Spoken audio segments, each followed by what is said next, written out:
আসসালামু আলাইকুম ওয়া রাহমাতুল্লাহি ওয়া বারাকাতুহু। নাহমাদুহু ওয়া নুসাল্লি আলা রাসূলিহিল কারীম, আম্মা বা'দু, ফাআউযু বিল্লাহি মিনাশ শাইতানির রাজীম। বিসমিল্লাহির রাহমানির রাহিম। লা উকসিমু বিয়াউমিল কিয়ামাহ ওয়া লা উকসিমু বিন নাফসিল লাওয়ামাহ আয়াহসাবুল ইনসানু আল্লান নাজমা'a 'ইযামাহ বালা কাদিরিনা আলা আন নুসাওয়িয়া বানানা। সাদাকাল্লাহুল আযীম। আজকে যে সূরা থেকে আমরা তাফসীর শুনবো, সূরাটার নাম হচ্ছে সূরাতুল কিয়ামা। বাংলা যেটা আমরা কিয়ামত বলি, বাংলায় কি বলি? কিয়ামত। আল্লাহ তাআলা ওই নামে একটা সূরা ডেডিকেট করেছেন, সূরাটার নাম হচ্ছে সূরাতুল কিয়ামা। আমি খুব সহজ ভাষায় এই সূরাতে আসলে আল্লাহ তাআলা কি মেসেজ আমাদেরকে দিয়েছেন, কি বার্তা রাখতে চেয়েছেন আপনাদের সামনে উপস্থাপন করার চেষ্টা করব। কোরআন কিন্তু আসলে সহজ। ওয়ালাকাদ ইয়াসসারনাল কুরআনা লিযিকর।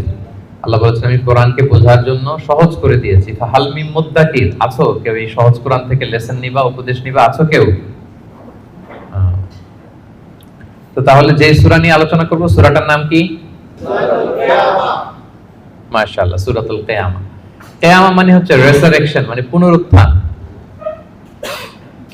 আমরা মরে গেলে আমাদের সব শেষ, আর কিছু নাই, এরকম ব্যাপারটা না। লাইফ আফটার ডেথ বলে ইসলামে একটা কথা আছে, আল বা'স বা'দাল মাউত। আপনারা ইমানে মুফাসসিলের নাম শুনেছেন না?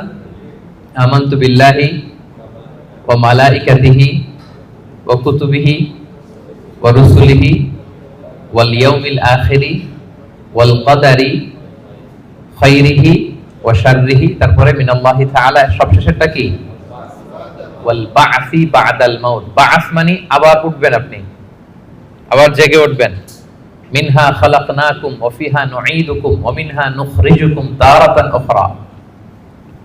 আল্লাহ বলেন আমি মাটি থেকে বানিয়েছি, মাটির কবরেই তোমরা আবার প্রবেশ করবে, আবার ওই মাটির কবর থেকে যেভাবে প্রথম বানিয়েছিলাম আবার উঠবে। এই যে আবার উঠবো, আবার জেগে উঠবো। আমার সর্বশেষ যে লিখিত বই এক নজরে কোরআন, তার আগের বইটার নাম জেগে ওঠো আবার। দেখছেন আপনারা? ওই জেগে ওঠো আবার মানে আবার যে আমরা জেগে উঠবো, মৃত্যুর পরে আমরা সবাই আবার জেগে উঠবো। আমাদেরকে জাগিয়ে তুলবেন কে? এই যে মৃত্যুর পরে আবার জেগে ওঠা, এটাকে আরবিতে বলে আল বা'স। আরবিতে কি বলে? আল বা'স বা'দাল মাউত, মৃত্যুর পরে আবার জেগে ওঠা। এই জেগে ওঠা, মৃত্যুর পরে মানুষ যে আবার জেগে উঠবে, আবার বেঁচে উঠবে, এটা মক্কার কুরাইশরা মানতে পারতেছিল না। কারণ তারা দেখে যে প্রাচীন প্রাচীন কবরস্থানগুলোতে মানুষ মরে যাওয়ার পরে পচে গলে শেষ হয়ে যায়। ইভেন মানুষের যে স্কেলিটন থাকে, হাড়, এগুলো 10-15 বছর পরে মাটির সাথে মিশে গুঁড়ো হয়ে যায়। এই গুঁড়ো হয়ে যাওয়া জিনিস, যেটার কোনো অস্তিত্ব নাই, আবার কিভাবে কি করে ওঠে, এটা তাদের মাথায় আসতেছিল না। তো আস ইবনে ওয়াইল নামে এক মুশরিক, সে একটা পুরাতন কবরের ভেতরে সামান্য কিছু মানুষের হাড়, ওটাকে এরকম হাত দিয়ে মোচড় দেওয়ার পর এটা ডাস্ট হয়ে গেছে, পাউডার। আসলে মানুষের হাড়, মরে যাওয়া মানুষের হাড়, এই পাউডারটা এনে রাসূল সাল্লাল্লাহু আলাইহি ওয়াসাল্লামের কাছে এনে একটু ফু দিয়েছে। ফু দেওয়াতে বাতাসের মধ্যে বালুটা মিশে গেছে। তো তখন আস ইবনে ওয়াইল বলে যে মাই ইউহিল ইযামা ওয়া হিয়া রামীম। মুহাম্মদ, তুমি বলতেছো এই ডাস্ট থেকে আল্লাহ আবার এই মানুষটাকে বানাবেন? এটা তো একটা মানুষের কঙ্কাল ছিল, এটাকে যে তোমার সামনে ফু দিলাম, এটা তো বাতাসে মিশে গেল। তুমি কি বলতে চাচ্ছ যে এইটাকে একদিন আল্লাহ আবার জীবিত করবেন? মাই ইউহিল ইযামা ওয়া হিয়া রামীম, এটা কিভাবে? How come it's possible? এটা কিভাবে সম্ভব? তো ধুলা হয়ে গেছে, বালি, মানুষ বলতে কোনো অস্তিত্বই নাই। আল্লাহ রাসূল সাল্লাল্লাহু আলাইহি ওয়াসাল্লাম বললেন যে হ্যাঁ, আল্লাহ তাআলা এই ডাস্ট থেকে, এই ধুলা থেকে, বালি থেকে এটাকে আবার পুনরায় জীবিত করবেন, যেমনি আল্লাহ প্রথম মানুষকে বানিয়েছিলেন।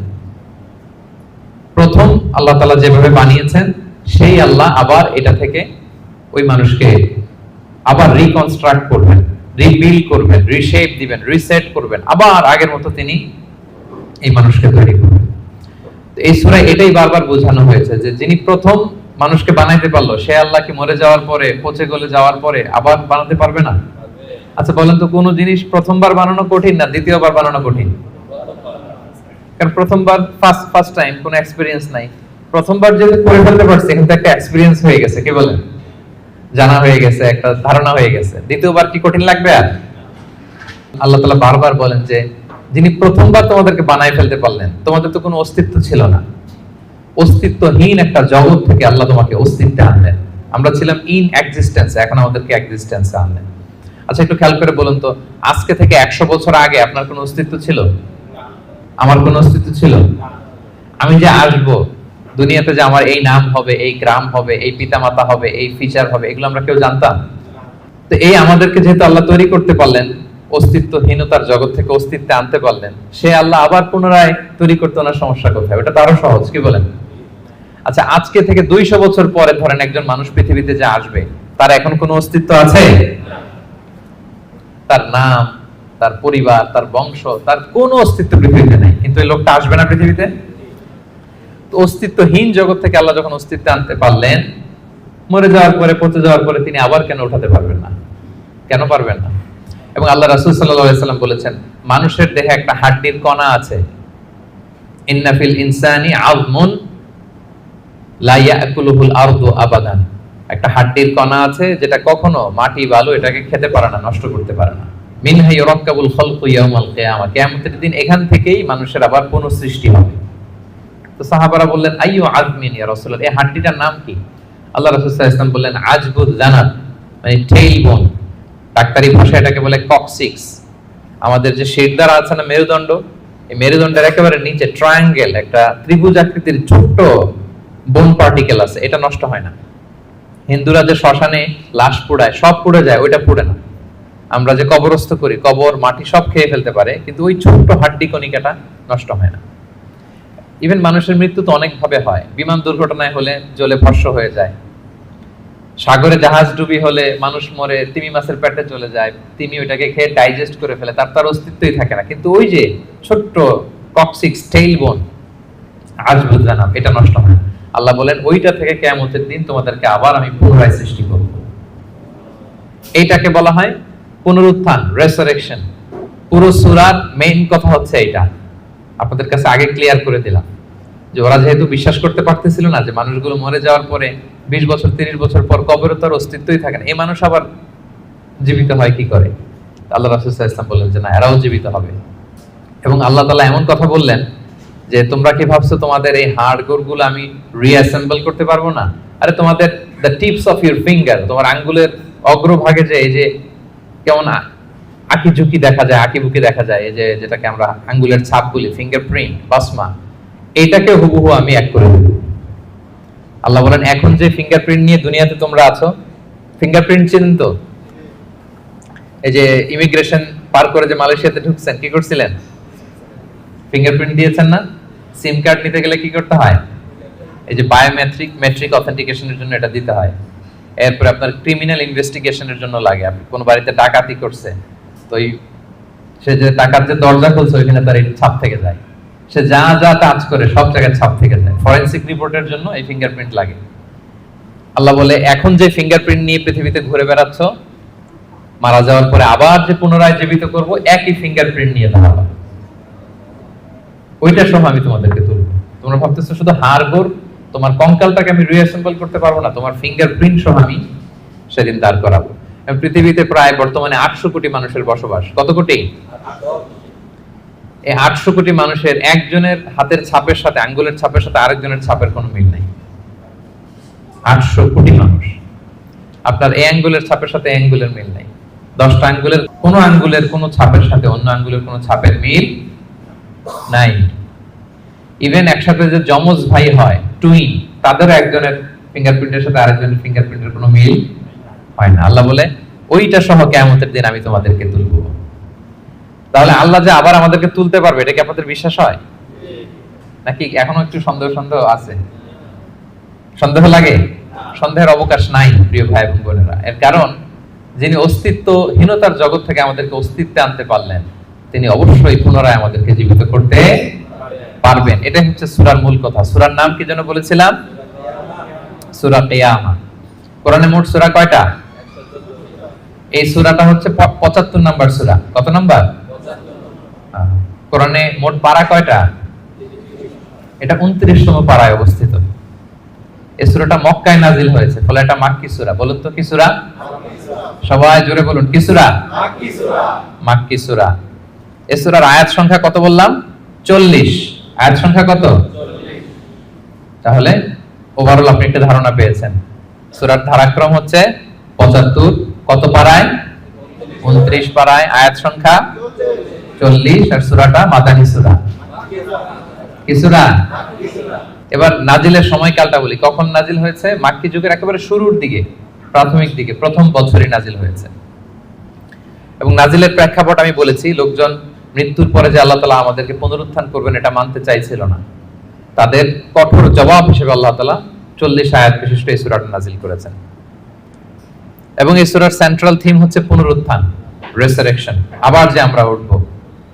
এই সূরা শেষে আল্লাহ বলেছেন যে আলাইসা যালিকা বিকাদিরিন আলা আন ইউহিয়াল মাউতা, যে আল্লাহ তোমাদেরকে প্রথম সৃষ্টি করলেন সে আল্লাহ কি আবার যে তোমাদেরকে সৃষ্টি করবেন সেই কুদরতটা কি আল্লাহর নাই?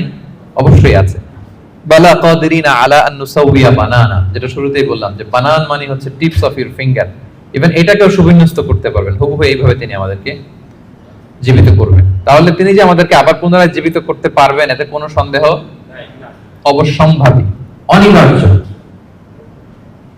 আমরা আবার জেগে উঠবো, আবার আমরা উত্থিত হব, আমাদের পুনরুত্থান হবে। ইব্রাহিম আলাইহিস সালামকে যখন এই আকীদা আল্লাহ শিক্ষা দিয়েছেন যে ইব্রাহিম, মৃত্যুর পর আমি সবাইকে জাগাবো, তো তিনি বললেন যে রব্বি আরিনি কাইফা তুহিল মাউতা, আল্লাহ আপনি কিভাবে জাগাবেন, মানে মৃতকে কিভাবে জীবিত করেন, একটু যদি দেখাইতেন আমাকে, আমার খুব ভালো লাগতো। কে বলতেছেন? কাইফা তুহিল মাউতা, আল্লাহ মৃতকে কিভাবে জীবিত করেন? তা আল্লাহ বলেন বলো কি ইব্রাহিম, আওয়ালাম তুমিন, তোমার কি বিশ্বাস হয় না? ইব্রাহিম আলাইহিস সালাম বললেন বালা, অবশ্যই বিশ্বাস হয়, কিন্তু ওয়ালাকিন লিয়াতমাইন্না কলবি, দেখতে পেলে আমার অন্তরটা একটু প্রশান্ত হতো, যদি আমি দেখতাম কিভাবে জীবিত করেন। সূরা বাকারা এসেছে, আল্লাহ বললেন ফাখুদ আরবাআতাম মিনাত তাই, ঠিক আছে দেখাবো, তুমি 4টা পাখি নিয়ে আসো, জবাই করো, পাখিগুলোকে টুকরো টুকরো করো, এদের গোশতগুলো পাহাড়ের ওই পাশে ছিটায় দিয়ে আসো, এরপরে পাহাড়ের এই পাশ থেকে পাখিগুলোকে ডাকো। ইব্রাহিম আলাইহিস সালাম পাহাড়ের এই পাশ থেকে ডাক দিলেন, ডাক দেওয়ার সাথে সাথে আল্লাহ তাআলা মৃত ওই পাখির গোশতগুলোকে রিঅ্যাসেম্বল করে একসাথে জীবিত করে আবার ইব্রাহিম আলাইহিস সালামের সামনে এনে হাজির করে দিলেন। ইব্রাহিম আলাইহিস সালাম দেখে আশ্বস্ত হলেন, তার হৃদয় প্রশান্ত হলো। তাহলে আল্লাহ তাআলা যে মৃতকে জীবিত করতে পারেন এতে কি কোনো সন্দেহ আছে? না। শুরুতে আমরা বলেছি ঈমানে মুফাসসালে আল্লাহ বলেছেন, আমাদেরকে জানিয়েছেন যে 7টা বিষয়ের উপর ঈমান রাখতে হয়, এর মধ্যে একটা হচ্ছে বল বাস বাদাল মাউত, মৃত্যুর পরে তিনি আমাদেরকে জীবিত করবেন, এটা আল্লাহর কুদরত। আচ্ছা, তাহলে সূরাতুল কিয়ামা নামকরণ কেন করা হলো, কোত্থেকে করা হলো? এই সূরার প্রথম আয়াতেই আল্লাহ তাআলা কিয়ামত শব্দটাকে উল্লেখ করেছেন। প্রথম আয়াতেই কিয়ামত শব্দটার উল্লেখ আছে এবং কিয়ামত নিয়েই পুরো সূরা জুড়ে এখানে আলোচনা, ফলে এজন্য এই সূরার নাম হয়েছে কি? সূরা কিয়ামা। আল্লাহ বলেছেন লা উকসিমু বিয়াউমিল কিয়ামা, এখান থেকে সূরার নাম কিয়ামা। আচ্ছা, এই সূরায় বেসিক্যালি 5টা বিষয়ে কথা বলা হয়েছে। কয়টা? মোট 5টা সেকশন। এখন একটা জেনারেল ওভারভিউ শেয়ার করতেছি। প্রথম 15 আয়াতে কিয়ামতের ভয়াবহতা, কিয়ামত যে কত ভয়াবহ হতে পারে, প্রথম 15 আয়াতে আল্লাহ এটা আলোচনা করেছেন। পরের 4 আয়াতে ওহীর প্রতি রাসূল সাল্লাল্লাহু আলাইহি ওয়াসাল্লামের যে ভীষণ আগ্রহ সেটা নিয়ে আলোচনা করা হয়েছে। এর পরের 6 আয়াতে কিয়ামতের দিন কিছু মানুষের চেহারা হবে উজ্জ্বল, গ্লোয়িং ফেস, আর কিছু মানুষের চেহারা হবে গ্লুমি ফেস, মানে বিষণ্ণ, বিবর্ণ, অন্ধকার চেহারা। এটা নিয়ে আলোচনা করা হবে। এক দলের হবে উজ্জ্বল চেহারা, আরেক দলের হবে বিষণ্ণ, বিবর্ণ, কালো চেহারা। আমাদের চেহারাগুলো যেন সেদিন উজ্জ্বল থাকে, আমরা সেই কামনা করি আল্লাহর কাছে। এরপরে 26 থেকে 30 নম্বর আয়াতে মৃত্যুকালীন অবস্থা কি হবে মানুষের, সেটা নিয়ে আলোচনা করা হয়েছে। সর্বশেষ 10 আয়াতে আল্লাহ পুনরুত্থান দিয়ে ক্লোজ করেছেন সূরাটা। পুনরুত্থান যে অনিবার্য, অবশ্যম্ভাবী, এটা আল্লাহ তাআলা প্রতিষ্ঠিত করে শেষ করেছেন। তাহলে একটা জেনারেল ওভারভিউ পেয়েছেন। মোট কয়টা সেকশন এই সূরায়? 5টা। প্রথমে কিয়ামতের ভয়াবহতা, তারপরে ওহীর প্রতি, ওহী রিসিভ করার প্রতি রাসূল সাল্লাল্লাহু আলাইহি ওয়াসাল্লামের যে অধীর আগ্রহ, ভীষণ আগ্রহ, এটা নিয়ে কথা। এরপর উজ্জ্বল চেহারা আর অন্ধকার চেহারা। এরপরে মৃত্যুকালীন অবস্থার যে বর্ণনা সেটা দেওয়া হয়েছে, সবশেষে পুনরুত্থান। তাহলে এই 5টা বিষয় নিয়ে আমরা আলোচনা শুরু করব। তাহলে ওভারঅল এই সূরা নিয়ে কথা হয়ে গেছে। এবার আমরা তাফসীরের দিকে যাই। প্রথমে আমরা বলেছিলাম যে কিয়ামত দিবসের বর্ণনা আল্লাহ দিয়েছেন। আল্লাহ শুরু করলেন আউযু বিল্লাহি মিনাশ শাইতানির রাজীম, বিতাড়িত শয়তান থেকে আল্লাহর কাছে পানাহ চাই। বিসমিল্লাহির রহমানির রহিম, পরম করুণাময় অসীম দয়ালু আল্লাহর নামে শুরু করছি। আল্লাহ বলছেন লা উকসিমু বিয়াউমিল কিয়ামা। লা শব্দের অর্থ না। লা শব্দের অর্থ সবাই বলুন, লা শব্দের অর্থ না। আল্লাহ প্রথমে বললেন না, নো, অর্থাৎ তোমরা যা ভাবো এমনটা না।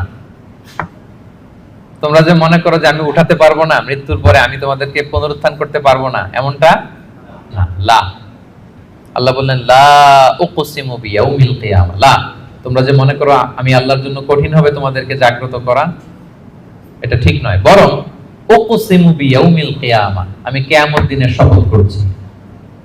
কিয়ামতের শপথ করতেছে কে? আল্লাহ। আচ্ছা, এরপর আল্লাহ তাআলা আবার বললেন ওয়ালা উকসিমু বিন নাফসিল লাওয়ামা। আবার লা, লা মানে না। লা মানে কি? একটা দুটো শব্দ শিখে যান না আজকে। লা মানে কি?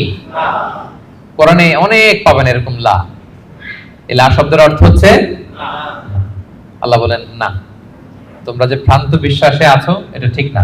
লা, বরং উকসিমু বিন নাফসিল লাওয়ামা, মানুষের যে নাফস মানুষকে তিরস্কার করে, আমি সেই নাফসের শপথ করছি। তাহলে দুইটা জিনিসের শপথ করলেন। এক হচ্ছে কিয়ামত দিবসের শপথ।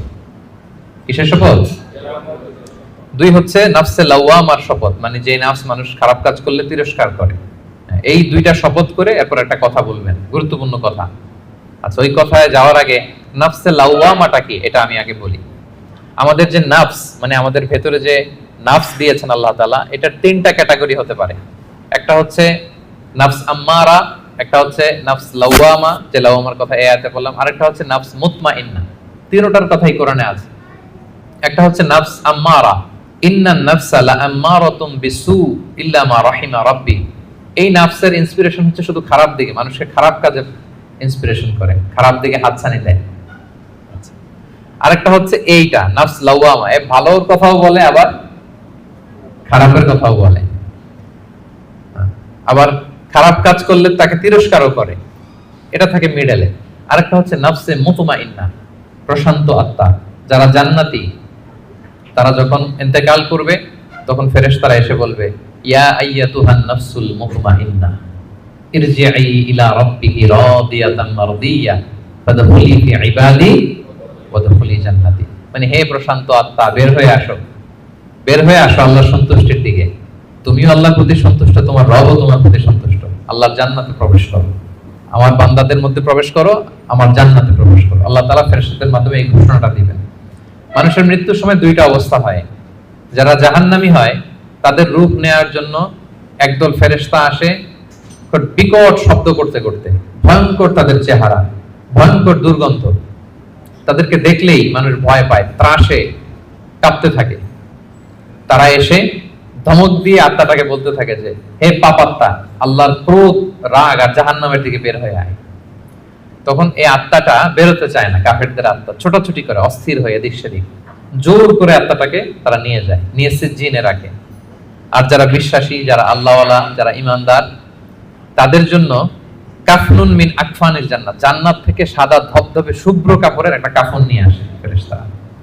হানুত মিন হানুতিল জান্নাত, জান্নাতের পেয়ালা যেখানে সুগন্ধি থাকে, এগুলো নিয়ে আসে। এসে খুবই আন্তরিকভাবে আত্মাটাকে আহ্বান করে যে হে পবিত্র আত্মা, আল্লাহর সন্তুষ্টির দিকে তুমি বের হয়ে আসো। বলতে দেরি ওই আত্মা স্মুথলি বের হয়ে যায়। প্রিয় বন্ধুরা, এই দিনটার মুখোমুখি কিন্তু আমরা হতে যাচ্ছি। কি বলেন? একদিন আমাদের দেহ থেকেও তো আমাদের এই আত্মা বের হবে। আমরা যেন ওই শ্রেণীর অন্তর্ভুক্ত হতে পারি যাদের জন্য জান্নাত থেকে শুভ্র কাফন আনা হবে। আল্লাহুম্মা আমিন। স্মুথলি বের হয়ে আসে। তাহলে তিনটা নাফস, নাফস আম্মারা খারাপ দিকে টেম্পটেশন করে, নাফস লাওয়ামা ভালো খারাপ দুইটাই করে, তবে খারাপ করলে তাকে নিন্দা করে, আর হচ্ছে নাফস মুতমাইন্না, প্রশান্ত ইমানদার যে নাফস, শুধু ভালো কাজে মানুষকে আহ্বান করে। আমরা ওই নাফস পেতে চাই। কি বলেন? আপনি নেক কাজ, ভালো কাজ, কল্যাণমূলক কাজ যত বেশি করবেন, ধাপে ধাপে আপনার নাফসটা নাফস আম্মারা থেকে, লাওয়ামা থেকে নাফসে মুতমাইন্না হবে। কি হবে?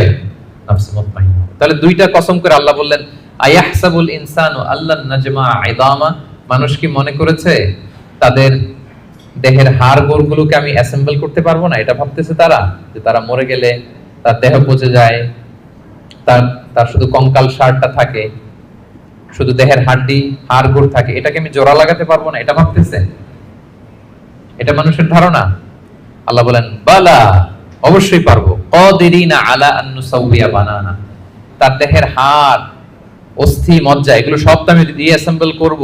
এমনকি তার টিপস অফ হিজ ফিঙ্গার, তার আঙ্গুলের যে অগ্রভাগ, ফিঙ্গারপ্রিন্ট, এটাকেও আমি সুবিন্যস্ত করব। এটাকেও আল্লাহ তাআলা সেদিন কি করবেন? সুবিন্যস্ত করবেন। আমি আলোচনার শুরুতেই বলেছি যে আমাদের কারো ফিঙ্গারপ্রিন্টের সাথে অন্য কারো ফিঙ্গারপ্রিন্ট মিলে না। আল্লাহ তাআলা প্রত্যেকের এই ইউনিক ফিঙ্গারপ্রিন্ট গুলো সহ তাদেরকে কিয়ামতের দিন উঠাবেন, বাঁচার কোনো উপায় নেই, আল্লাহ তাআলা উঠাবেনই। এক লোক, বনি ইসরাইলের সময় এক লোক তার ছেলে মেয়েদেরকে, হাদিসে এসেছে, বলেছিল যে আমি এত পাপ করেছি, আমি মারা যাওয়ার পরে আমার বডিটা আগুন দিয়ে তোমরা জ্বালায় ভস্ম করে দিবা, এরপর যে ছাই হবে এই ছাই, কিছু ছাই সাগরে নিক্ষিপ্ত করবা আর কিছু ছাই তোমরা বাতাসের মধ্যে ছিটাই দিবা, যাতে আল্লাহ আমারে আর জোড়া লাগাতে না পারে। বুদ্ধি দেখছেন? তার ধারণা যে আমি এত পাপ করেছি, এমন শাস্তি আল্লাহ তাআলা শাস্তির মুখোমুখি আমাকে করবেন।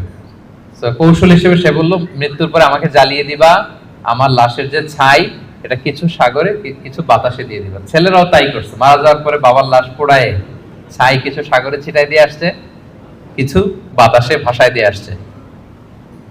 এখন এই লোকটা তার আল্লাহ জীবিত করতে পারবে না, কি বলেন? কি এবার একটু সন্দেহ তৈরি হয়েছে নাকি? পারবে? বালা কাদিরিনা আলা আন নুসাউইয়া বানানা, যে আল্লাহ ফিঙ্গারপ্রিন্ট সহ নিয়ে আসবেন, তিনি পারবেন না? পারবেন। এবং কিয়ামতের দিন তার সাথে কি ঘটবে সেটাও সহিহ মুসলিমে আসছে। আল্লাহ তাআলা তাকে আবার জীবন দিবেন। এবার তো বেচারা ধরা খেয়ে গেছে, তাকে তো আল্লাহ ঠিকই আবার জীবন দিলেন। এবার আল্লাহ বলবেন, আচ্ছা তুমি এই কাজটা কেন করছিলা? মা হামালাকা আলা হাযা, এরকম ইউনিক ফন্দি বুদ্ধি আটছো কেন? লাশ পোড়ায় তোমার লাশ কিছু সাগরে দিবে ছাই, কিছু দিবে বাতাসে ভাসায় কেন? বলতেছে ইয়া রাব্বি মাখাফাতু, আপনার ভয়, আপনার ভয়ে আমি এই কাজ করেছি। তো তার ওই করুণ রেসপন্সটা আল্লাহর কাছে এত ভালো লাগলো যে আল্লাহ আপনার ভয়ে, যে আপনি যে আমাকে শাস্তির মুখোমুখি করবেন, আপনার ভয়ে আমি এই বুদ্ধি করেছি। তার এই করুণ আর্তনাদের কারণে আল্লাহ তাআলা তাকে ক্ষমা করে জান্নাতবাসী করবেন। তাহলে কোনোভাবেই এটা থেকে বাঁচার কোনো উপায় নাই। তিনি আমাদেরকে, আমরা যেভাবেই মারা যাই, যেখানে আমাদের অবস্থান থাকুক না কেন, তিনি আমাদেরকে কি করবেন? পুনরুজ্জীবন দান করবেন। তাহলে আল্লাহ তাআলা বললেন বালা কাদিরিনা আলা আন নুসাউইয়া বানানা, তোমাদের যে ফিঙ্গারপ্রিন্ট এগুলোকে আমি একত্রিত করব। তাহলে এটা মনে রাখবেন যে ফিঙ্গারপ্রিন্টের কথা আল্লাহ তাআলা এই সূরা কিয়ামতে বলেছেন। কোন সূরায় বলেছেন? ফিঙ্গারপ্রিন্টের কথা বলেছেন। 1892 সালে আমরা প্রথম জানতে পারি, পৃথিবীবাসী একজন সায়েন্টিস্ট, ফ্রান্সিস গ্যালটন তার নাম, সে প্রথম এটা বৈজ্ঞানিকভাবে আবিষ্কার করে যে মানুষের এখানে যে কিছু আঁকিঝুঁকি আছে এগুলো একটার সাথে আরেকটা মিলে না। ফলে যেটা বললাম, বায়োমেট্রিক অথেন্টিকেশনের জন্য, ফরেনসিক রিপোর্টের জন্য বা ক্রিমিনাল ইনভেস্টিগেশনের জন্য তারা বৈজ্ঞানিকভাবে 1892 সালে এটা পৃথিবীতে এটা নিয়ে কাজ করা শুরু করছে। আর 1500 বছর আগে আল্লাহর কোরআনের ভেতরে এই ফিঙ্গারপ্রিন্ট, আঙ্গুলের ছাপের ব্যাপারে আমাদেরকে জানিয়ে দিয়েছেন কে? 1500 বছর আগে তিনি জানিয়ে দিয়েছেন যে বালা কাদিরিনা আলা আন নুসাউইয়া বানানা, তোমাদের আঙ্গুলের ফিঙ্গারপ্রিন্ট গুলোকে আমি আল্লাহ একত্রিত করব। আল্লাহু আকবার। এরপর আল্লাহ তাআলা বললেন বাল ইউরিদুল ইনসানু লিয়াফজুরা আমামা, এগুলো জেনেও মানুষ পাপ করে, ভবিষ্যতে সে পাপ করতে চায়, তার মধ্যে অন্যায় প্রবণতা আছে। এবং আল্লাহ রাসূল সাল্লাল্লাহু আলাইহি সাল্লামকে ঠাট্টা করে তারা জিজ্ঞেস করতো ইয়াসআলু আইয়ানা ইয়াউমুল কিয়ামা, হে মুহাম্মদ তুমি যে বারবার বলো কিয়ামত কিয়ামত, কবে হবে এটা? কবে? ইয়াসআলু আইয়ানা ইয়াউমুল কিয়ামা, কবে হবে? কিয়ামতের ডেট জানার যে খুব আগ্রহ, এই জন্য না, ঠাট্টা করে বলে। কি করে? তুমি যে বলতেছো কিয়ামত হবে, কবে হবে? সাহাবারাও জিজ্ঞেস করতেন, কিন্তু ঠাট্টা করে জিজ্ঞেস করতেন না, ওনারা প্রস্তুতি হিসেবে জিজ্ঞেস করতেন। এক সাহাবী বলেন ইয়া রাসূলুল্লাহ মাতা সাআ, হে নবী কিয়ামত কবে হবে? আল্লাহ রাসূল সাল্লাল্লাহু আলাইহি ওয়াসাল্লাম বলেন ওয়া মাযা আ'দাদতা লিস-সাআ, কিয়ামতের জন্য তোমার প্রস্তুতি কি? তুমি এত কিয়ামত কবে হবে জানার জন্য উদ্গ্রীব হলে? তিনি বললেন আমার কোনো প্রস্তুতি নাই, ইল্লা আন্নী উহিব্বুল্লাহ ওয়া রাসূলা, আমি আল্লাহ এবং আল্লাহর রাসূলকে ভালোবাসি, এটাই আমার প্রস্তুতি। তখন রাসূল সাল্লাল্লাহু আলাইহি ওয়াসাল্লাম বললেন তুমি যে আল্লাহ আল্লাহর রাসূলকে ভালোবাসো, এই ভালোবাসাই তোমাকে জান্নাতে প্রবেশ করাবে। সুবহানাল্লাহ। আবার রাসূল সাল্লাল্লাহু আলাইহি ওয়াসাল্লাম বললেন, তুমি যাদেরকে ভালোবাসো তাদের সাথেই আল্লাহর জান্নাতে থাকবে। আনতা মা'a মান আহবাবতা, তুমি যাদেরকে ভালোবাসো তাদের সাথেই থাকবে, মানে নবীকে ভালোবাসো তো নবীর সাথেই আল্লাহর জান্নাতে তুমি বসবাস করবে। তো তারা টিটকারি করে বলতো, ইয়াসআলু আইয়ানা ইয়াউমুল কিয়ামা, কবে হবে কিয়ামত? এবার রাসূল সাল্লাল্লাহু আলাইহি ওয়াসাল্লাম কিয়ামতের বর্ণনা দিচ্ছেন যে কিয়ামত যখন হবে, ফাইদা বারিকাল বাসার, আতঙ্কে মানুষের চোখ ধাঁধিয়ে যাবে কিয়ামতের সময়। কিয়ামতের একটা ফিচার শুনে, কিয়ামত এমন সময় হুট করে হবে, কেউ থাকবে বাজারে, কেউ মাঠে, কেউ ঘাটে, কেউ অফিসে, কেউ রান্নাঘরে, কেউ ওয়াশরুমে, কেউ স্কুলে, কেউ কলেজে, কেউ বিজনেস মিটিং এ। যখন কিয়ামতের বিভীষিকা শুরু হবে, ফাইদা বারিকাল বাসার, মানুষের চোখ ছানা বড়া হয়ে যাবে, চোখ ধাঁধিয়ে যাবে কিয়ামতের আতঙ্কে। ওয়া খাসাফাল কমার, চাঁদ এটা আলোহীন হয়ে যাবে, নিষ্ক্রিয় হয়ে যাবে। ওয়া জুমিআ আশ-শামসু ওয়াল কমার, চাঁদ সূর্য একটার সাথে একটা ধাক্কা লেগে মেসাকার হয়ে যাবে। কিয়ামতের বর্ণনা, ইয়াকুলুল ইনসানু আইনাল মাফার, সেদিন মানুষ বলবে পালাবার জায়গা কোথায়, পালাবো কোথায়? আইনাল মাফার, সেদিন পালানোর কোনো জায়গা আছে বলেন তো? আল্লাহ বলছেন, ইয়াউমা তারাউনাহা তাযহালু কুল্লু মুরদিআতিন আম্মা আরদাআত ওয়া তাদউ কুল্লু যাতি হামলিন হামলাহা। কিয়ামতের অবস্থা এমন হবে যে কিয়ামতের বিভীষিকা যখন শুরু হবে, দুগ্ধপোষ্য বাচ্চাকে রেখে, বাচ্চাকে ফেলে দিয়ে মা দৌড়ে পালাবে। ব্রেস্ট ফিডিং মাদার যারা আছে, মানে যেই মা বাচ্চাকে দুধ খাওয়ায়, দেখবেন যে ওই বাচ্চাকে চোখের আড়াল করতে চায় না, কাছে কাছে রাখে না। কিন্তু কিয়ামতের বিভীষিকা এত ভয়ঙ্কর হবে, ওই মা দুধের বাচ্চাটাকে রেখে পালাবে। ওয়া তাদউ কুল্লু যাতি হামলিন হামলাহা, যত প্রেগন্যান্ট নারী আছে, 2 মাসের কনসিভ, 5 মাসের, 6 মাসের, 7 মাসের, half form baby, full form baby, মুহূর্তে সব ডেলিভারি হয়ে যাবে ভয়ের চোটে। ওয়া তারান নাসা সুকারা ওয়া মা হুম বিসুকারা ওয়ালাকিন্না আযাবাল্লাহি শাদীদ, মানুষগুলো পাগলের মতো দৌড়াবে, পাহাড়গুলো তুলার মতো বিক্ষিপ্ত পতঙ্গের মতো নিক্ষিপ্ত হতে থাকবে, ছুটতে থাকবে। মানুষরা বলবে আইনাল মাফার, কই পালাবো? আল্লাহ বলেন, খাল্লা লা ওয়াসার, সেদিন কোনো ঠাঁই নাই কারো, কোথাও পালানোর জায়গা নাই। ইলা রাব্বিকা ইয়াউমা ইযিনিল মুস্তাকার, সেদিন ঠাঁই দিতে পারবে শুধু একজন, তিনি কে? কিয়ামতের দিন আল্লাহর সুশীতল আরশের নিচে 7 শ্রেণীর ব্যক্তিকে আল্লাহ তাআলা ছায়া দিবেন। যেদিন আল্লাহর সুশীতল আরশের ঠান্ডা ছায়া ছাড়া ওই দিন আর কোনো ছায়া থাকবে। আমরা যেন ওই 7 শ্রেণীর অন্তর্ভুক্ত হতে পারি। আল্লাহ আমাদের তৌফিক দান করুক, আমরা পড়ি আমিন। আমার একটা লেকচার আছে, আল্লাহর সুশীতল আরশের নিচে ছায়া পাবে যে 7 শ্রেণীর ব্যক্তি, আপনারা শুনে নেবেন। তো আল্লাহ তাআলা বলছেন, সেদিন আল্লাহর আশ্রয় ছাড়া কোনো আশ্রয় নেই। ইউনাব্বাউল ইনসানু ইয়াউমা ইযিন বিমা কদ্দামা ওয়া আখার, সেদিন মানুষকে তার আমলনামা দেয়া হবে। আমলনামা মানুষ সব দেখবে, যা করে এসেছিল তাও দেখবে, এবং দুনিয়াতে যা রেখে এসেছে তাও দেখবে। আমাদের ভালো কাজের ধারা দুইটা, একটা হচ্ছে এই যে এখন একটা ভালো কাজ করতেছি, সওয়াব চলে যাচ্ছে, তাই না? দান করলাম, আমলনামায় যুক্ত হচ্ছে, সালাত করলাম, আমলনামায় যুক্ত হচ্ছে। তো মারা যাওয়ার পরে ওগুলো তো আমি আগেই পাঠিয়ে দিলাম। আরেকটা হচ্ছে মারা যাওয়ার পরেও কিছু আমলনামা জারি থাকে। আপনি কিছু সাদাকায়ে জারিয়া করেছেন, চলমান সাদাকা, বা ভালো কাজের আদেশ দিয়েছেন, কোন একটা ভালো কাজ করার ব্যাপারে মানুষকে উদ্বুদ্ধ করেছেন। আপনি দুনিয়াতে নাই, কিন্তু আপনার কথা শুনে ইন্সপায়ার্ড হয়ে যারা ভালো কাজ করেছে তার একটা পার্সেন্টেজ সওয়াব কিয়ামত পর্যন্ত, এটা যদি দুনিয়াতে জারি থাকে, আপনার এই আমলনামাও জারি থাকবে। আল্লাহ আপনার আমলনামা কি করবেন? ওটা ঢোকাতে থাকবেন, সাদাকায়ে জারিয়া। অনুরূপভাবে গুনাহে জারিয়াও আছে, এটা দুই ধরনের, একটা সাদাকায়ে জারিয়া আর একটা গুনাহে জারিয়া। এমন পাপ কাজ আপনি শিখাইছেন জগৎবাসীকে, তারা আপনি চলে যাওয়ার পরে ওই পাপ কাজ করতেছে, তাইলে ওই পাপের একটা পার্সেন্টেজ আপনার আমলনামায় যুক্ত হয়ে যাবে। তো আমলনামা আল্লাহ তাআলা দিবেন আমাদেরকে, ঠিক আছে, এবং দিয়ে বলবেন, ইকরা কিতাবাকা কাফা বিনাফসিকা আল-ইয়াউমা আলাইকা হাসিবা, পড়ো, তোমার আমলনামা তুমি পড়ো। যদি আমরা প্রত্যেকে আমাদের নিজেদের ব্যাপার ভালো জানি, আমাদের কার কি অবস্থা জানি না। আমি যদি পাপ করি, জুলুম করি, অন্যায় করি, খারাপ কাজ করি, সমাজে যে লোকটা করে তার নিজের একটা জানা আছে না, জানাশোনা আছে না নিজের ব্যাপারে, তার যে কি হইতে যাচ্ছে কিয়ামতের দিন, তার তো একটা হিসাব আছে, কি বলেন? আর যে খুব আল্লাহওয়ালা, নামাজি, মুত্তাকি, নেককার, তার একটা হিসাব আছে না?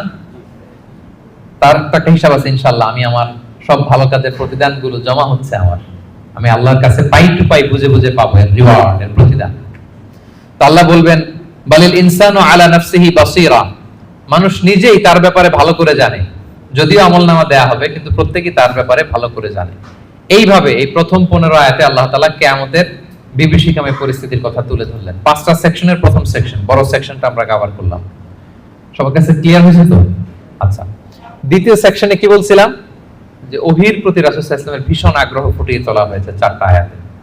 তো এই আয়াতগুলো যখন নাজিল হচ্ছিল রাসূল সাল্লাল্লাহু আলাইহি ওয়াসাল্লাম সাথে সাথে পড়তেছিলেন। জিবরাইল আলাইহিস সালাম যখন নাজিল করে উনিও পড়তে আরম্ভ করেন। কেন? উনি ভাবতেছেন যদি ভুলে যাই। কোন ভাবনা থেকে? যদি ভুলে যাই, সাথে সাথে মুখস্থ করতেছেন। তো আল্লাহ তাআলা আয়াত নাজিল করলেন যে নবী, যখন আমি কোরআনের আয়াত নাজিল করি সাথে সাথে আপনি তড়িঘড়ি করে আয়াত করবার জন্য পড়া শুরু করবেন না। আপনি শান্ত থাকুন, নীরব থাকুন, কেবল ঠায় তাকিয়ে থাকুন আর শুনুন। মুখস্থ করায় দেওয়ার দায়িত্ব আমি আল্লাহ নিয়ে নিলাম। কোরআনের একটি শব্দ, একটি অক্ষর আপনি ভুলবেন না, সবগুলোই আমি আল্লাহ নিজ কুদরতে আপনাকে মুখস্থ করায় দেব। এবং রাসূল সাল্লাল্লাহু আলাইহি ওয়াসাল্লাম মুখস্থ করেছেন, ঠিক কি না? বলেন তো, পৃথিবীর সর্বপ্রথম কোরআনের হাফেজ কে ছিল? বলেন। মুহাম্মদুর রাসূলুল্লাহ সাল্লাল্লাহু আলাইহি ওয়াসাল্লাম। ওনার উপরে তো কোরআন নাজিল হয়েছে, তো ওনার আগে কে কোরআনের হাফেজ হতে পারবে? পারবে কেউ? তিনি ছিলেন প্রথম হাফেজ। তো ওনাকে আল্লাহ তাআলা স্বয়ং নিজ দায়িত্বে মুখস্থ করে দিয়েছেন। যে বালিল ইনসানু আলা নাফসিহি বাসীরা, মানুষ নিজের ব্যাপারে ভালো করেই জানে। ওয়ালাউ আলকা মাআযিরা, যদিও সে নিজের ব্যাপারে যত এক্সকিউজ সে হাজির করুক আল্লাহর কাছে। এরপর আল্লাহ বলছেন নবীকে লা তুহাররিক বিহি লিসানাকা লিতাআজালা বিহি, যখন কোরআনের আয়াত নাজিল হয় তাড়াতাড়ি করে পড়বেন না।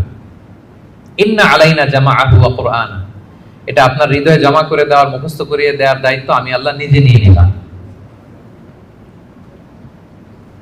ফাইদা ক্বারানাহু ফাত্তাবি' কুরআনা, জিবরাইল যখন পড়বে শুধু খেয়াল করে শুনুন, বাকিটা আমার দায়িত্ব।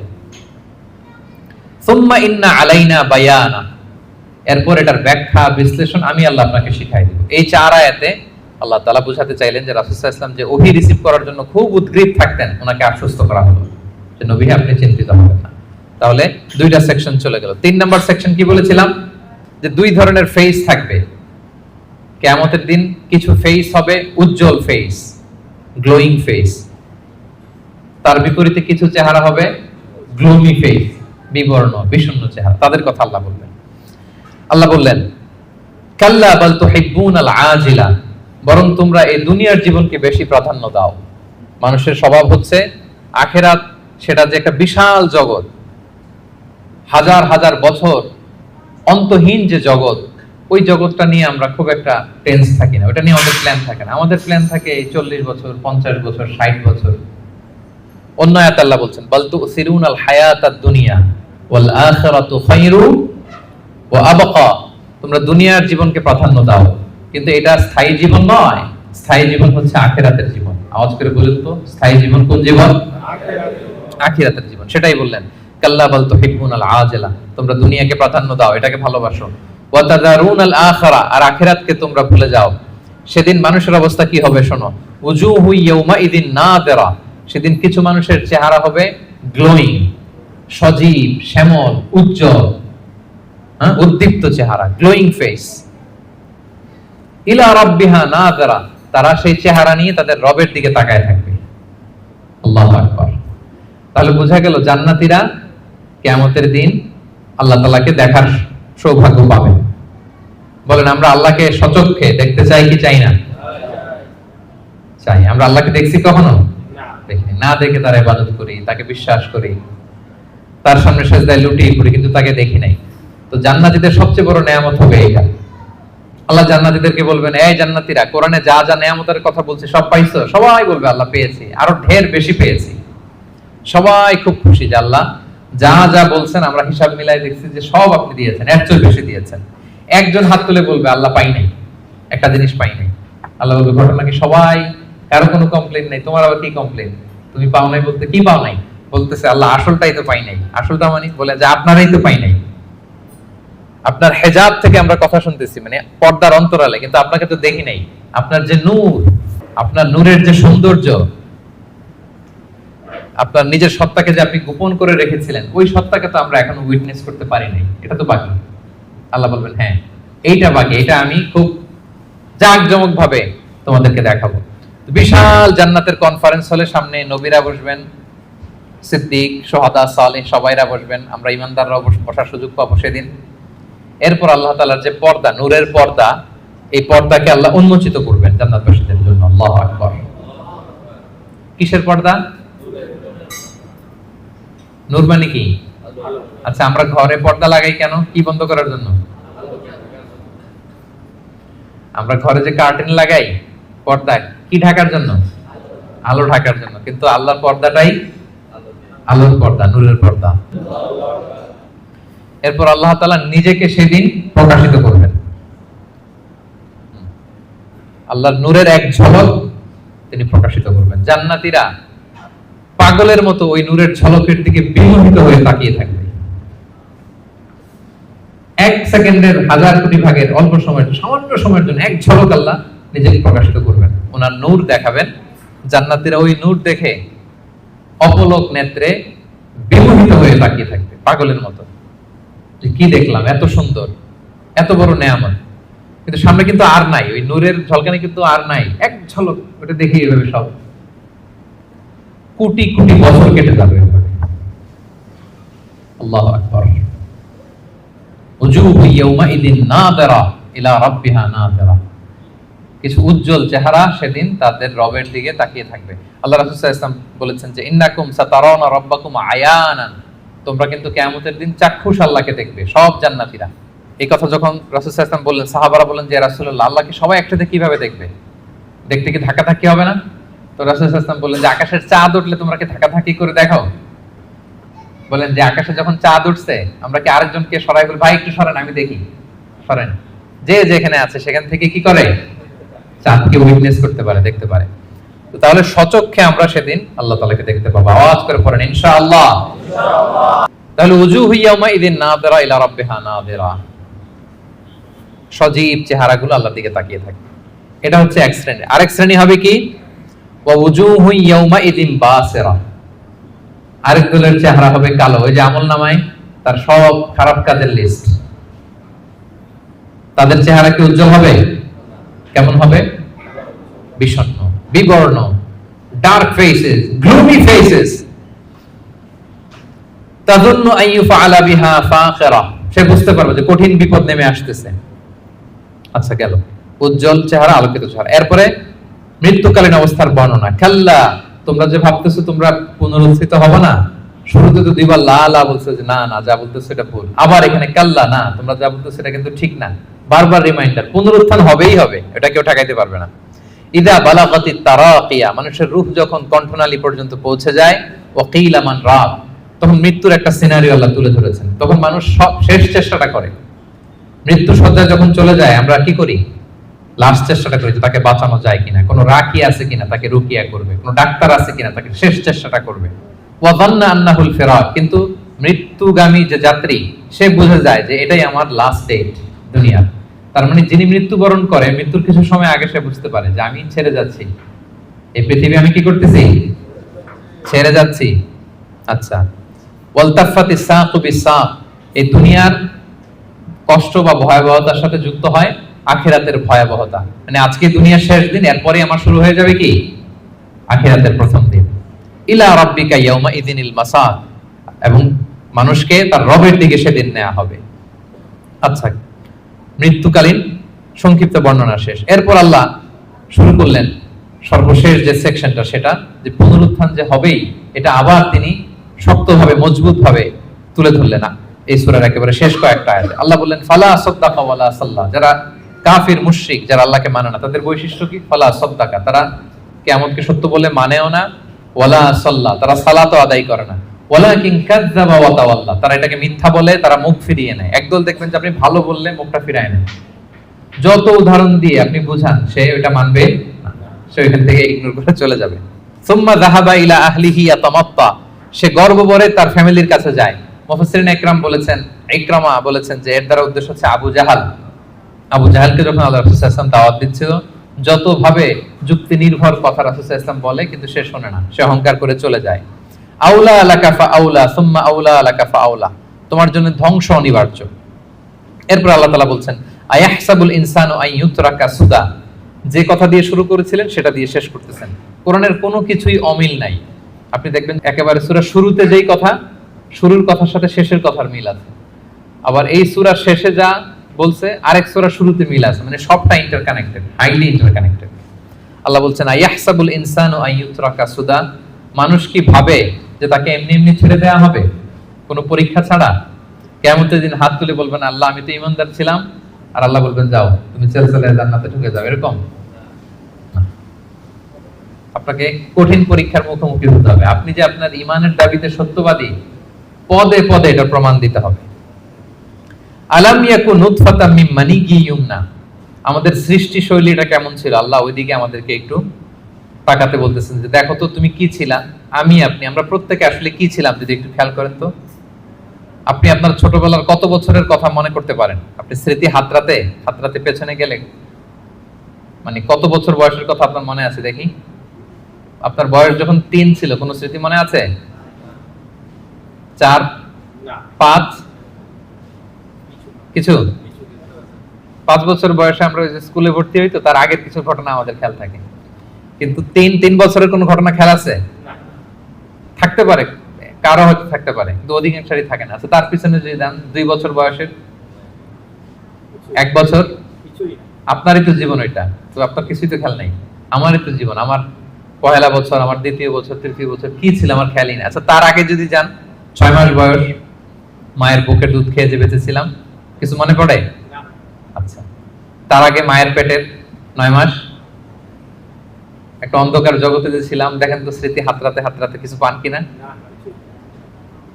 হ্যাঁ, ধোঁয়াশা, কিছুই মনে পড়ে না।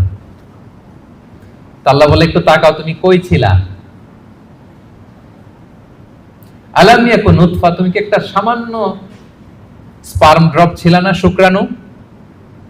মিন মানিয়্যি ইউমনা, যেটা তোমার বাবার পৃষ্ঠদেশ থেকে তোমার মায়ের গর্ভের মধ্যে তুমি নিক্ষিপ্ত হয়েছিলে। বাবার পৃষ্ঠদেশ থেকে মায়ের গর্ভে তোমাকে আমি নিয়েছিলাম। ছোট্ট একটা মানে অনুবীক্ষণ যন্ত্র ছাড়া দেখা যায় না এই শুক্রাণু।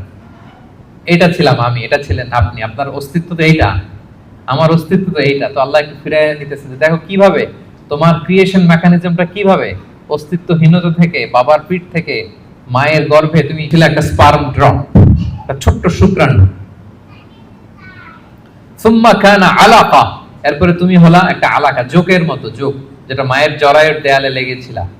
আপনারা যারা এমব্রয়োলজি নিয়ে কিছু পড়াশোনা করছেন বা জানেন, অথবা আপনি সার্চ দিলেও দেখবেন যে আমাদের জন্মের আগে, জন্মের শুরুর দিকটা আমাদের কেমন ছিল। দেখবেন যে ছোট্ট ওই যে বর্ষাকালে পানির মধ্যে ব্যাং যখন বাচ্চা দেয়, ব্যাঙগাছি দেখেছেন? শত শত কালো কালো ছোট, এরকম ছোট ছিলাম আমরা। আমার মায়ের জরায়ুর দেয়ালের মধ্যে আমরা ছিলাম।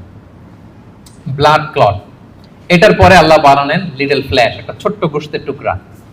হ্যাঁ, সেখানে আল্লাহ আমাদের স্কেলিটন দিলেন, এই যে আমাদের কঙ্কাল, আমাদের স্কাল দিলেন।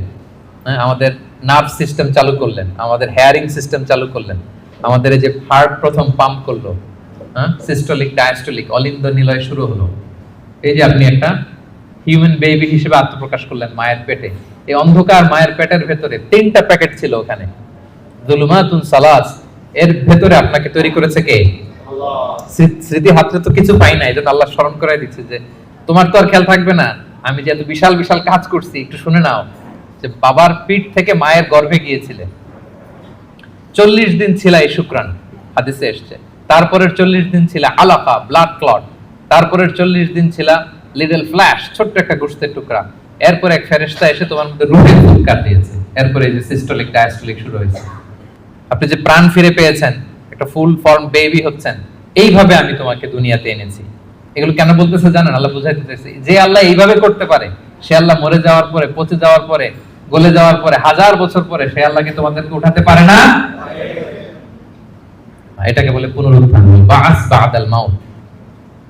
ফাখালাকা ফাসাওয়া, সৃষ্টি করলেন, সুবিন্যস্ত করলেন। ফাজআলা মিনহু যাওজাইনি যাকারা ওয়াল উনসা, এরপর আল্লাহ জোড়া সৃষ্টি করলেন। তোমাদের কাউকে বানালেন নারী, কাউকে বানালেন পুরুষ। এরপরে আল্লাহ একটা প্রশ্ন ছুড়ে দিয়ে শেষ করলেন, আলাইসা যালিকা বিকাদিরিন আলা আন ইয়াহইয়াল মাউতা, যে আল্লাহ এত কিছু করতে পারলেন, সে আল্লাহকে মৃতকে জীবিত করতে সক্ষম নন? বলেন তিনি কি সক্ষম নন? রাসূল সাল্লাল্লাহু আলাইহি ওয়াসাল্লাম যখন এই সূরাটা শেষ করতেন তিনি বলতেন বালা বালা ইয়া রাব্বানা, অবশ্যই হে আল্লাহ, অবশ্যই আপনি আমাদেরকে পুনরায় জীবিত করতে সক্ষম। তাহলে এই 40টা আয়াতের মধ্য দিয়ে বেসিক্যালি আল্লাহ তাআলা তিনি যে আমাদেরকে আবার পুনরায় জীবিত করতে সক্ষম এটা তিনি আমাদেরকে শিখিয়েছেন। তাহলে মারা যাওয়ার পরে আমরা যে আবার উঠবো এই বিশ্বাসটাকে আজকে একটু মজবুত হয়েছে নাকি না আগের মতোই? আলোচনা শোনার আগে যে অবস্থায় ছিলেন, আলোচনাটা শোনার পরে কি বল বাস বাদাল মাউত, মৃত্যুর পরে যে আবার পুনরায় জীবিত হবে এই বিশ্বাসটা আরেকটু মজবুত হয়েছে আপনাদের? সম্মানিত বন্ধুরা, এই সূরার মূল কথা হচ্ছে পুনরুত্থান, যে আল্লাহ তাআলা আমাদেরকে আবার জীবিত করবেন। আমাদের বিশাল এক জগৎ পড়ে আছে মৃত্যুর পরে, অনন্তকালের জগৎ, লাইফ আফটার ডেথ। আমাদের এই জীবনের ব্যস্ততা, আমাদের ফ্যামিলি, আমাদের সন্তান, আমাদের ব্যবসা, আমাদের ক্যারিয়ার, আমাদের নানা মোহের জালে আমরা এমন ভাবে আটকে আছি, ওই বিশাল জগতের কোনো প্ল্যানিংই নেই। ধরেন যে আপনি 2 মাস পরে দেশে যাবেন, একটা প্ল্যান থাকে না? টিকিট করো, এই করো, শপিং করো, এটা করো, দেশে আসতেছি, এই করতে, কত প্ল্যান। মাত্র 1 মাসের সফর। আর মৃত্যুর পরের সফরটা কত দিনের বলেন? অনন্তকালের সফর নিয়ে আমাদের কোনো প্ল্যানই নেই। আল্লাহ তাআলা এই জন্য বারবার মাক্কি সূরাগুলোর নানা ভাবে তিনি বুঝাতে চেয়েছেন যে মৃত্যুর পরে তুমি জীবিত হবা এবং তোমার কাছের লোক যারা তাদেরকে আবার পাবা। তোমার বাবা দাদা কাউকে আমি হারাই নাই চিরকালের জন্য, তারা জান্নাতি হলে আমরা এক জান্নাতে একসাথে থাকবো ইনশাআল্লাহ। আওয়াজ করে পড়ুন ইনশাআল্লাহ। তাহলে সংক্ষেপে যদি বলি এই সূরা থেকে কি শিখলাম? 1 নাম্বার হচ্ছে আমাদের আত্মাগুলোর অনেক ইন্সপিরেশন আছে। আম্মারা খারাপ দিকে ইন্সপায়ার করে, লাওয়ামা মিডল, আর একটা হচ্ছে মুতমাইন্না। আমরা কোন নাফস চাই বলেন? নাফসে মুতমাইন্না, যে আত্মা আল্লাহর উপর সন্তুষ্ট এবং আল্লাহ যে আত্মার উপর সন্তুষ্ট, যাদেরকে আল্লাহ সিজ্জিনে পাঠাবেন না কবুল, তিনি ইল্লিনে পাঠাবেন। আমাদের আত্মাগুলো কোথায় যাবে? ইল্লিনে যাবে। তাহলে ওটার জন্য কাজ করতে হবে, আপনার সোলটাকে আপনাকে ট্রেন আপ করতে হবে। এই আত্মার অনেক দিকে হাতছানি আছে, টেম্পটেশন আছে। ভালো কাজ করে, কল্যাণমূলক কাজ করে, যে কাজে আল্লাহ সন্তুষ্ট হয়, আল্লাহ রাসূল সন্তুষ্ট হয়, ওই কাজগুলো করে করে আপনার নাফসকে আপনার মুতমাইন্না বানাইতে হবে। এটা হচ্ছে আমাদের দায়িত্ব। 2 নাম্বার লেসন হচ্ছে রেসারেকশন, এটা হবে পুনরুত্থান। এবং আল্লাহ বলেছেন যে ফিঙ্গারপ্রিন্ট যেভাবে আছে, হাতের ছাপ সহ তোমরা উঠবা, এবং যে আল্লাহ প্রথমে সৃষ্টি করতে পারেন সে আল্লাহ পরেও সৃষ্টি করতে পারবেন। 3 নাম্বার হচ্ছে আমাদের থিংকিংটা শর্ট টার্ম থিংকিং থেকে লং টার্ম থিংকিং বানাইতে হবে। কাল্লা বাল তুহিব্বুনাল আজিলা, আল্লাহ সূরায় বলেছেন যে তোমরা দুনিয়া নিয়ে ব্যস্ত থাকো। আমাদের আসলে সব এনগেজমেন্ট, ব্যস্ততা কি নিয়ে বলেন তো? আখিরাত আমাদের প্ল্যানে নাই। মৃত্যু নিয়ে আমাদের প্ল্যান আছে? যেমন আমি তো অনেক প্ল্যান করে রাখছি মৃত্যু নিয়ে। আমি একদিন মারা যাব, আমার কাফনের কাপড় আনা হবে, আত্মীয় স্বজনরা কিছু কান্নাকাটি করবে, মসজিদের মাইকে অ্যানাউন্স করা হবে অমুক এলাকার নিবাসী অমুক ভাই দুনিয়াতে নাই, ইন্না লিল্লাহি ওয়া ইন্না ইলাইহি রাজিউন, আজকে বাদ আসর অমুক মাঠে তার জানাজা। এগুলো ভাবেন? এগুলো নিয়ে প্ল্যানে আছে আপনার? এরপর আত্মীয় স্বজনরা গুড বাই জানানোর জন্য লাস্ট বিদায় দিতে আসবে, আপনাকে গোসল দিয়ে সাদা কাফনে মুড়িয়ে ওই অন্ধকার কবরে রেখে আসবে। গুটগুটে অন্ধকার, এই অন্ধকার যেন আর শেষ হতে চায় না। এরপর কিছুদিন কান্নাকাটি করবে, ঠিকই আবার দুনিয়া আগের মতোই চলবে। আপনার রেখে যাওয়া সম্পদ কে কতদূর পাবে, ভাগ বটোয়ারা নিয়ে মিটিং বসবে। দুনিয়াতে শীত শেষে গ্রীষ্ম আসবে, দিন শেষে রাত আসবে, সব চলবে। থাকবেন না শুধু আপনি, থাকবেন না আমি, থাকবো না আমিহীন দুনিয়া, ঠিক চলবে আগের মতো। এগুলো ভাবেন? এগুলো ভাবার সুযোগ হয় আমাদের? কবরের 3টা প্রশ্নের মুখোমুখি হওয়া, এই রূহটা নিয়ে যে ইল্লিনে রাখা হবে, কিয়ামত, পুলসিরাত, জান্নাত, আল্লাহর সাথে সাক্ষাৎ, এগুলো ভাবার তো সময়ই নাই আমাদের। এত ব্যস্ত, হ্যাঁ? আপনার তো বেশিরভাগ ব্যবসায়ী, হ্যাঁ, এত বলেন যে হুজুর ইনভেস্টমেন্টের খোঁজ খবর নিতেই তো, এখানে ইনভেস্টমেন্ট, ওইখানে ইনভেস্টমেন্ট, এখানে ব্যবসা, দেশে ব্যবসা, এগুলো সামলাতেই তো কাহিল। আল্লাহ বলেন কাল্লা বাল তুহিব্বুনাল আজিলা, তোমরা দুনিয়া নিয়ে টু মাচ এনগেজড, ওয়াতাযারুনাল আখিরা, এক অনন্তকালের বিশাল পথ যে পাড়ি দিতে হবে ভুলেই যাও তোমরা। বরং আখিরাতকে আমাদের প্রাধান্য দিতে হবে। মুমিন জীবন দুনিয়া কেন্দ্রিক না আখিরাত কেন্দ্রিক? বলেন। করব সব এখানে, কিন্তু প্ল্যান আখিরাত। যে ওইখানে কি কাজে লাগবে, ওইখানে যেন জিতে যাই, শেষ হাসিটা যেন ওখানে হাসতে পারি। এটা হচ্ছে মুমিনের বৈশিষ্ট্য। 4 নাম্বার হচ্ছে গ্লোয়িং ফেস, গ্লুমি ফেস। বলেন আপনার চেহারা সেদিন কিরকম হোক আপনি চান? গ্লোয়িং ফেস চান? তাহলে 5 ওয়াক্ত সালাত পড়তে হবে, কোরআন পড়তে হবে, যাকাত আদায় করতে হবে। 5 নম্বরে মৃত্যুর যে ওই সময়টা, ওইটা আমাদের জন্য fix. The most certain thing in our life is death, and the most uncertain matter in our life is the time of death. মৃত্যু হবে এটা আমরা জানি, কবে হবে জানি, সেদিনের জন্য যেন প্রস্তুত থাকি। লাইফ ইজ এ টেস্ট, জীবনে পরীক্ষা থাকবে, এমনি এমনি আল্লাহ ছেড়ে দিবে না, আমার ইমানের পরীক্ষা দিয়ে আমাকে উত্তীর্ণ হতে হবে। 7 নম্বরে হিউম্যান শুডন্ট বি অ্যারোগেন্ট, মানুষের অহংকারী হওয়ার সাথে না, কারণ আল্লাহ আমাদের সৃষ্টির দিকে একটু তাকাতে বলছে, তোমার যে এত অহংকার, এত ক্ষমতার দাপট, তুমি পাওয়ারফুল এলাকায় তোমার দাপটে কেউ কথা বলতে পারে না, তুমি কি ছিলা বলো তো? 3 বছর আগে কি হয়েছিল, তোমার বয়স যখন 3, মনেই করতে পারো না। মায়ের পেটে কি ছিলা, তার আগে কি ছিলা? ছোট্ট একটা তুচ্ছ পানির ফোঁটা থেকে আল্লাহ আমাদেরকে বানিয়েছেন। ওই মানুষ কখনো অহংকার করতে পারে না। সব শেষ কথা হচ্ছে রেসারেকশন ইজ এ মাস্ট, আমরা আবার জীবিত হব। মৃত্যুর মধ্য দিয়ে আমাদের সব শেষ হয়ে যাবে না, বরং বল বাস বাদাল মাউত, মৃত্যুর পরে আবার আমরা পুনরুত্থিত হব এবং আল্লাহর সেই ট্রাইব্যুনালে আমাদেরকে দাঁড়াতে হবে। সেদিন যদি আমাদের ভালো কাজের মধ্য দিয়ে আল্লাহর কাছে আমরা নিজেদের ঈমানকে প্রমাণিত করতে পারি, তাহলে শেষ হাসিটা আমরাই হাসব ইনশাআল্লাহ। আমরা এখানে যেমনি একত্রিত হলাম, মৃত্যুর পরে আবার জীবিত হয়ে বিচার দিবস শেষে আল্লাহ জান্নাতুল ফেরদাউসের ভিতরেও যেন আমরা এভাবে একত্রিত থাকতে পারি। আল্লাহ আমাদের সবাইকে তৌফিক দান করুন। আজকে থেকে আপনার প্ল্যানের ভিতরে ব্যবসা বাণিজ্য ইনভেস্টমেন্টের পাশাপাশি কিছুটা সময় লাইফ আফটার ডেথ, মৃত্যুর পরের জীবন নিয়ে আমরা রাখবো তো নাকি? মৃত্যু, কিয়ামত, পুনরুজ্জীবন, আখিরাতের জীবন নিয়ে আমাদের ভাবনা, চিন্তা, প্ল্যান এটা রাখতে হবে। এটাই মুমিন জীবনের বৈশিষ্ট্য। আল্লাহ তাআলা আমাদের সবাইকে কথাগুলো বোঝার আমল করার তৌফিক দান করুন।